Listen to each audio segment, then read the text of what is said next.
اسی طریقے سے وہ سورہ الجن میں آیت آتی ہے نا، وَأَنَّ الْمَسَاجِدَ لِلَّهِ فَلَا تَدْعُوا مَعَ اللَّهِ أَحَدًا، اور یہ کہ مسجدیں خالص اللہ کے لیے ہیں، مساجد میں اللہ کے سوا کسی اور کو نہ پکارو۔ وہاں پہ بھی نہ بریلویوں نے ترجمہ یہی کیا ہے، مسجدیں خاص اللہ کے لیے، اللہ کے ساتھ کسی اور کی عبادت نہ کرو۔ اب مجھے بتائیں، عبادت تو کوئی بھی نہیں کر رہا، ویسے تو پکارنا بھی عبادت ہے، لیکن عام بندے کو عبادت سے فوراً ذہن میں آتا ہے نماز، لیکن وہ بھول جاتا ہے کہ نماز خود دعا ہے۔ ابو داؤد، ترمذی، سنن نسائی تینوں میں حدیث موجود ہے، الدعاء هو العبادہ، دعا ہی عبادت ہے۔ اسی لیے قرآن میں دیکھیں ایاک نعبد کے بعد وایاک نستعین آیا، دعا کا ذکر ساتھ یہ ہے کہ اگرچہ عبادت تھی نستعین بھی، لیکن اسے علیحدہ سے مینشن کیا کہ اس میں اگر کسی کو وہم بھی آئے نا تو وہ نکل جائے۔ اچھا، عبادت میں تو نماز، روزہ، حج، زکوٰۃ، نذر، قربانی، صدقہ سب آتا ہے۔ اس سب کو اللہ نے نعبدو کے ساتھ ایلیبریٹ نہیں کیا، ایک چیز کو نکال کے علیحدہ کر دیا، ایاک نعبد و ایاک نستعین۔ و ایاک نستعین کی کوئی ضرورت نہیں تھی نعبدو کے ہوتے ہوئے۔ کیوں؟ نعبدو میں کیا دعا نہیں آتی؟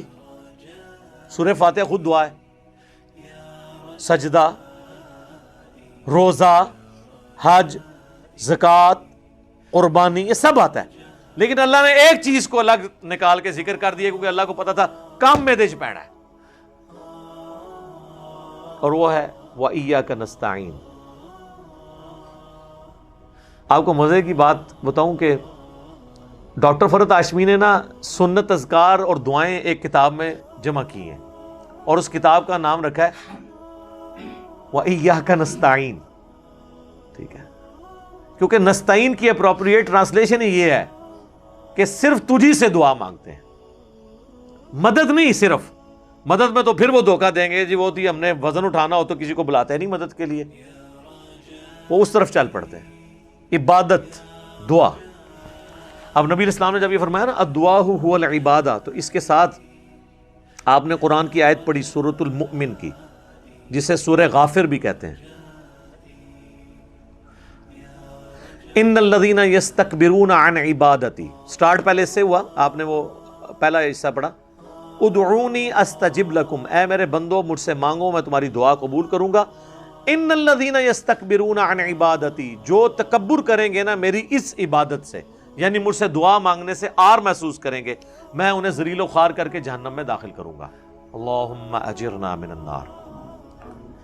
تو اب اللہ نے کہا کہ جو دعا، اس ذکر کیا کہ دعا کرو میں قبول کروں گا، اور ساتھ کا جو عبادت سے تکبر کریں گے انہیں دوزخ میں ڈالوں گا، یعنی اللہ نے خود کہہ دیا دعا کو عبادت، اور نبی الاسلام نے اس کو دلیل کے طور پہ پیش کیا۔ آپ ذرا ان سے پوچھیں وَأَنَّ الْمَسَاجِدَ لِلَّهِ فَلَا تَدْعُوا مَعَ اللَّهِ أَحَدًا میں یہ تدعو کا ترجمہ عبادت کر دیا آپ نے، ہو سکتا ہے وہ پھر آپ کے ساتھ گیم کھیلیں کہ جی وہ عبادت اس لیے کیا کہ دعا بھی تو عبادت ہی ہوتی ہے نا، ایڈے سیدھے نہیں جے یہ جلیبی نو زیادہ ڈنگے نے۔ اچھا، یہ اگر آپ کی ہوتی نا منطق تو آپ کرتے کہ آپ لکھتے کہ اللہ کے ساتھ کسی کو نہ پکارو، اور بریکٹ میں یعنی کہ پکارنا ہی عبادت ہے، عبادت نہ کرو، پھر اسی توڑا اخلاص مان لیں دے، پکڑ کے ترجمہ ہی چینج کر دیا۔ یعنی ہمیں عربی نہیں آتی ہے تو لفظی اردو میں مستعمل ہے، اردو میں دعا مستعمل ہے نا، پکارنا۔ تدعو، تعبدون، یہ لفظ تو نہیں آیا، تدعو لفظ آیا، ترجمہ کر دیا عبادت۔ تو پوری نیک نیتی کے ساتھ نا اسلام کے اندر بگاڑ ان لوگوں نے داخل کیا ہے، پوری ہوشیاری کے ساتھ، اور اس کے پیچھے ریزن یہ تھی کہ چونکہ صدیوں کا بگاڑ آ چکا تھا، وہ کہتے ہیں یہ تو طے ہے کہ ہم جن بابوں کے ماننے والے ہیں وہ ٹھیک تھے، اگرچہ قرآن کی تعلیمات کی روشنی میں وہ غلط ثابت ہو رہے ہیں، لیکن اب کرتے یہ ہیں کہ قرآن کو ہی کسی طریقے سے بابے کا مرید کر لیتے ہیں، بجائے خود قرآن کے مرید ہونے کے نا قرآن کو مرید کر دیں بابے کا، تاکہ دونوں پیر بھائی بن جائیں۔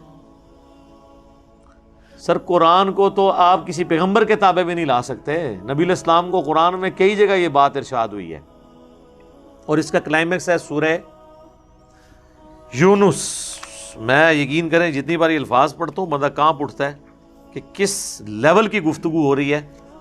اس لیول پہ اتر کے بھی اگر کسی امت کو سمجھایا جائے اس کے بعد بھی وہ امت کام ڈال دے تو پھر سب دکھ ہی ہوتا ہے نا. کہ اگر کتاب سلامت نہ رہتی پھر تو آپ کا گلہ ٹھیک تھا، کتاب بھی سلامت ہو اور حرکتیں یہ ہوں. وَإِذَا تُتْلَى عَلَيْهِمْ آيَاتُنَا، اور جب ہماری آیات ان پر پڑھی جاتی ہیں بینات روشن. قَالَ الَّذِينَ لَا يَرْجُونَ لِقَاءَ نَأْتِ بِقُرْآنٍ غَيْرِ هَذَا أَوْ بَدِّلْ، تو جو لوگ قیامت کے دن ہماری ملاقات کے امیدوار نہیں ہیں نا، آنکھیں چراتے ہیں نا اکاؤنٹیبلٹی کے دن سے، تو اے نبی وہ تم سے کہتے ہیں کہ اس قرآن کو چھوڑ کے کوئی اور قرآن لے کر آؤ. یعنی اس کو تھوڑا سا ذرا وہی بات ہے، پیار دیں، محبت دیں، وہ جو ہمارے اماد بھائی کہتے ہیں. یہ تو بڑی سخت باتیں ہیں. کوئی اور قرآن لے کر آؤ، او بدل ہو، یا اس قرآن کو بدل دو اے نبی. اس قرآن میں تو بڑے گاڑے فتوے ہیں، کوئی میٹھی میٹھی کوئی تارے جمیسا والی باتیں کرو، یہ سمجھانے کے لیے. قل ما یکون لی ان ابدلہ من تلقاء نفسی، اے نبی تم فرماؤ کہ مجھے تو یہ اختیار ہی نہیں ہے کہ میں اپنی نفس کی خواہش کے ساتھ اس قرآن کے کسی حصے کو بدل سکوں. نبی کو تو اختیار نہیں ہے، لیکن نبی کے امتیوں نے اپنے بابوں کے پیچھے قرآن کا ترجمہ بھی تبدیل کیا، اس کی تفسیر بھی تبدیل کر دی.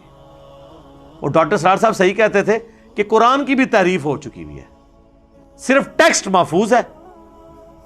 قرآن میں تحریف انہوں نے کر دی ہے. جب ٹیکسٹ محفوظ ہے، ٹیکسٹ جن لوگوں تک پہنچانا ہے وہ تو جانا ہے ترجمے کی فارم میں. ترجمے میں بابا گھس گیا، اس سے جو رزلٹ نکلنا تھا نا، جس سے اس کی اصلاح ہونی تھی، وہ مولوی نے بیان کر دیا. جب تدعو کا ترجمہ عبادت کر دیا تو انہیں عبادت بھی اللہ دی کرنی ہے اور بابے نو بھی پکارنا ہے، تو ترجمہ جو چینج ہو گیا. ان اتبع الا ما یوحى الی، میں تو اتباع کرنے والا ہوں، نہیں اتباع کرنے والا سوائے اس کے جو میری طرف وحی کیا جاتا ہے. انی اخاف ان عصیت ربی عذاب یوم عظیم، بے شک میں تو خود اس بات سے ڈرتا ہوں کہ اگر میں نے بھی اپنے رب کی نافرمانی کی تو بڑے دن کا عذاب مجھے بھی آ پکڑے گا. نبی علیہ السلام کی بات.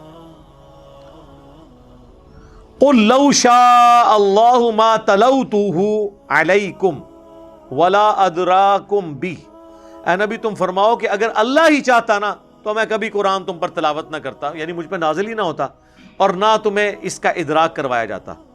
فقد لبثت فیکم عمرا، تو بے شک میں نے اپنی عمر کا کافی حصہ تم میں گزارا ہے. من قبلی، اس قرآن کے نزول سے پہلے. افلا تعقلون، کیا تمہیں عقل نہیں آتی ہے کہ میری زندگی میں تو کبھی نہ کوئی شاعری تھی نہ اس طرح کی گفتگو تھی. یعنی ایک بندہ جو سلیس زبان میں بات کرتا ہے اچانک وہ ردیف قافیوں میں بات کرنا شروع کر دے اور وہ کسی شاعر کے پاس بھی نہ جائے اور اتنی پرفیکشن کے ساتھ وہ گفتگو شروع کر دے، جبکہ اس کی 40 سال کی زندگی لوگوں کے سامنے ہو. تو اللہ تعالیٰ فرما رہا ہے کہ تم نبی فرماؤ کہ میری زندگی پہ غور کرو، کہیں نظر آتا ہے کہ میں نے کبھی کسی شاعر کے بعد کوئی مشقیں کی ہوئی ہوں اور یہ میں نے یہ فن لرن کر لیا ہو، اچانک میں نے یہ سب کچھ کہنا شروع کر دیا. تو یہ اللہ نہ چاہتا تو نہ میں تم پہ تلاوت کرتا. مجھے تو خود بھی نہیں پتا، میرے اوپر نازل ہوا ہے اور مجھے اللہ تعالیٰ نے چوز کر لیا. فمن اظلم ممن افترى علی اللہ کذبا، پس اس سے بڑھ کر کون ظالم ہو سکتا ہے جو اللہ پر جھوٹ باندھ دے. یعنی یہ کہا جا رہا ہے کہ بالفرض اگر میں نے اللہ پہ جھوٹ باندھا ہے نا کہ میں اللہ کا پیغمبر ہوں، تو مجھ سے بڑا پھر ظالم کوئی نہیں ہے. لیکن یہ تو کوئی نہیں ہے، تو پھر اب اصل ظالم کون ہے؟ او کذب بآیاتی، یا پھر وہ سب سے بڑا ظالم ہوگا جو یہ ماننے کے بعد یہ اللہ کا کلام ہے جھٹلا دے. انہ لا یفلح المجرمون، بے شک اللہ تعالی ایسے لوگوں کو فلاح نہیں دیتا جو مجرم لوگ ہیں. وَيَعْبُدُونَ مِن دُونِ اللَّهِ، اور وہ عبادت کرتے ہیں اللہ کی، مَا لَا يَضُرُّهُمْ وَلَا يَنْفَعُهُمْ، جو نہ ان کو نفع نقصان دے سکتے ہیں نہ نفع. وَيَقُولُونَ، اور کہتے ہیں، هَؤُلَاءِ شُفَعَاؤُنَا عِندَ اللَّهِ، وہ کہتے ہیں یہ تو اللہ کے حضور ہمارے سفارشی ہیں. قُلْ أَتُنَبِّئُونَ اللَّهَ بِمَا لَا يَعْلَمُ فِي السَّمَاوَاتِ وَلَا فِي الْأَرْضِ، کیا تم اللہ کو ایسی بات بتا رہے ہو جو اللہ کے تو علم میں آسمانوں اور زمین میں موجود ہی نہیں.